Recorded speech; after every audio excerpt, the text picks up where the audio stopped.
Okay အခု lesson ကတော့ကျွန်တော်တို့ဒီ whole note ပေါ့နော် whole note ဆိုတဲ့အတိုင်းသူ့မှာက4 beat ရှိတယ်သူ့ကို counting လုပ်တဲ့အခါမှာ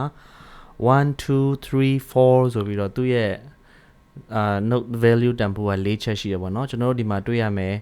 ဒီမှာပေါ့နော်ဒါဆိုရင်ကျွန်တော်တို့ C လို့ခေါ်တယ်ပေါ့နော်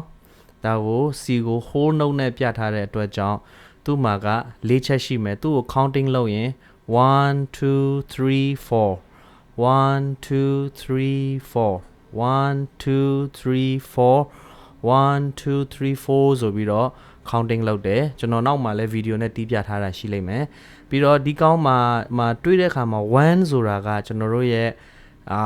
finger number ဖြစ်တယ် triple clef ဖြစ်တဲ့အတွက်ကြောင့်မို့လို့ကျွန်တော်တို့ finger number 1ကျွန်တော်အစမှာပြောပြခဲ့တယ်ဒီမှာ finger number 1က right hand မှာကျွန်တော်ရဲ့ finger number 1ကလက်မဖြစ်တယ်လက်မနဲ့တီးရမှာမို့လို့သူကဒီမှာ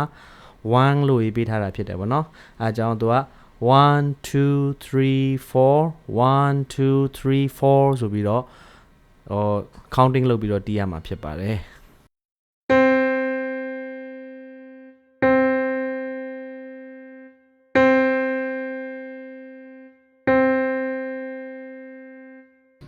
အခု lesson ကြတော့ကျွန်တော်တို့ဒီမှာတွေ့ရမယ့်ဟာက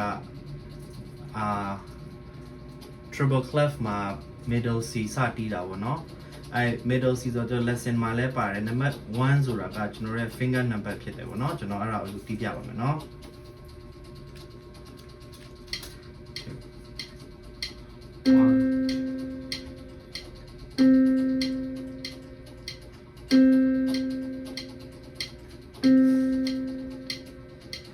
Okay ကျွန်တော်နောက်တစ်ခေါက်ပြန်တီးပြမယ်နော်